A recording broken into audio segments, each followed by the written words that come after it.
రాసుకొచ్చారు. రంగా చచ్చిపోయిన తర్వాత కూడా నెగిటివ్గా రాసుకొచ్చారు. షాపులు తగలబెట్టారు, ఈ తగలబెట్టేటటువంటి వాళ్ళు. ఎందుకు ఆంధ్రాలో కాపులకి సంబంధించిన అధికారానికి పెద్ద సమస్య అయింది? ఆ రోజున ఆ గొడవ అంతా కూడా ఇదిగో ఇట్లా ఉంటది, వీళ్ళు ఉంటే పరిపాలన అన్నటువంటి చూపించడం కోసమే.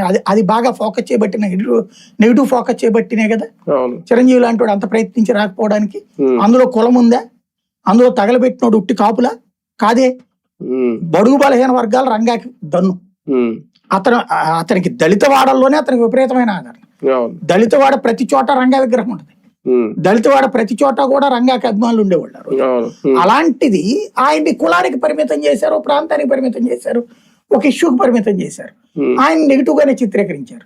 ఇవాళ రోజున అదృష్టవశాత్తు సోషల్ మీడియా వచ్చింది కాబట్టి ఆయన మంచివాడి కింద. కానీ ఇక్కడ సాయి కృష్ణ కేసు విషయంలో వైసీపీ టేకప్ చేసింది కాబట్టి, అంటే వైసీపీ సపోర్ట్ ఇస్తుంది కాబట్టి, అంటే ఎటు తేల్చుకోలేని పరిస్థితుల్లో ఉన్నారా పవన్ కళ్యాణ్ గారు?